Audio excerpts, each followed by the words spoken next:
अजित पवारांनी आपला अर्थसंकल्प सादर केल्यानंतर विरोध नेते आहेत, आपण त्यांच्याशी बोलणार आहोत. विजय शिवतारे बापू, आंदोलन करतायत, विरोधक काय म्हणाले? नेहमीची ती प्रॅक्टिस आहे त्यांची, त्यामुळे इतका चांगला अर्थसंकल्प सादर केला गेलेला आहे. शेतकरी, कष्टकरी, कामगार, विद्यार्थी सर्व जातींना योग्य न्याय अशा प्रकारचा सर्वकष अशा प्रकारचा अर्थसंकल्प आहे. त्यामुळे त्यांनी विरोधक म्हणून हे असं काम करणार. पानं पुसली असं म्हणतात विरोधक, पायऱ्यांवरती घोषणाबाजी. स्पेसिफिक आता बजेटची चर्चा होईल त्यावेळेस त्यांनी बोलावं, इथे बोलून काय. नक्कीच बजेटची चर्चा होईल त्यावेळी बोलावं असं म्हणतात. आपण पाहतो या ठिकाणी नाना पटोले बसलेले आहेत, त्यासोबतच आमदार सुनील भाऊ बसलेले आहेत आणि इतर आमदार जे ते पण बसलेले. शशिकांत शिंदे आपल्या सोबत आहे, आपण त्यांच्याशी बातचीत करणार आहोत. काय म्हणाल बजेट बद्दल? संपूर्ण बजेट हे पानं पुसणारं बजेट आहे. अरे तो तिकडं हो.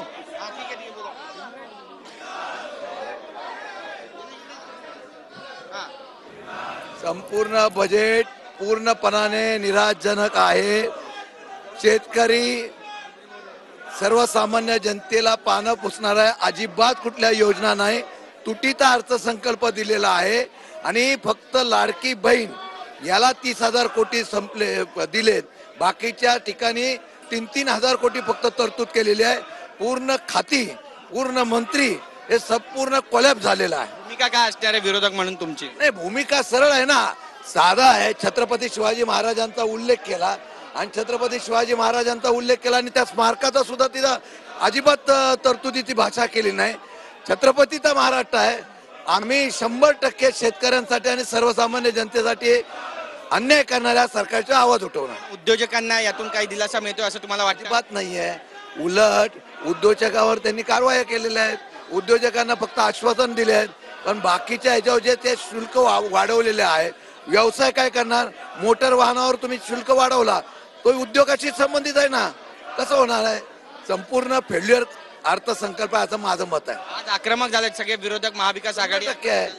लोकांना अपेक्षा होती सर्वसामान्य जनतेला मिळेल न्याय, पण तो तसा झालेला नाही. आपण पाहतो या ठिकाणी आक्रमक झालेले आहेत विरोधक जे आहे ती राज्य सरकारने केली नाही. त्यामुळे आपण पाहतोय की सगळे महाविकास आघाडीचे नेते जे आहेत ते पायऱ्यांवरती आंदोलन करताना आपल्याला पाहायला मिळत आहेत. नाना पटोले, आपण पाहतो की सगळे काँग्रेसचे, राष्ट्रवादी काँग्रेस पवार पक्षाचे नेते जे आहेत ते या ठिकाणी आंदोलन करताना आपल्याला पाहायला मिळत आहेत. सगळ्यात महत्त्वाचं म्हणजे आजच्या अर्थसंकल्पामध्ये कर्जमाफीची घोषणा जी आहे ती अपेक्षित होती, मात्र ही घोषणा न झाल्यामुळे आपण पाहतोय की महाविकास आघाडीच्या या ठिकाणी नेत्यांकडून आंदोलन जे आहे ते पायऱ्यांवरती सुरू झालेलं आहे. आजच्या अर्थसंकल्पामध्ये अजित पवारांनी घोषणा करताना आपण पाहतोय की नाना पटोले जे आहे, नाना पटोले यांनी आपण पाहतोय की भाजपचा जाहीरनामा जो आहे, जो विधानसभा निवडणुकीमध्ये भाजपनं दाखवलेला होता, आपण पाहतोय की तो जाहीरनामा जो आहे तो नाना पटोले यांच्याकडून दाखवला जातो आणि आपण पाहतोय की राज्य सरकारच्या विरोधामध्ये जोरदार घोषणाबाजी जी आहे ती या ठिकाणी महाविकास आघाडीच्या नेत्यांकडून करण्यात येते. कोण म्हणलं होतं? कोण म्हणलं? कोण? अहो, तरतूद गेल्या वेळी जेवढी होती अर्थसंकल्पामध्ये महिला बालकल्याण विभागाला, त्याच्यापेक्षा तरतूद वाढवून ठेवलेली आहे यावर्षी, बघा तुम्ही. त्यामुळं सरकारनं जर शब्द दिलेला आहे तर त्याप्रमाणे सरकार निश्चितपणानं आपल्या कार्यकाळामध्ये त्याचा विचार करेल. आपण पाहिलं की आता आपलं झालेलं 49,39,355 कोटी आणि हे कर्ज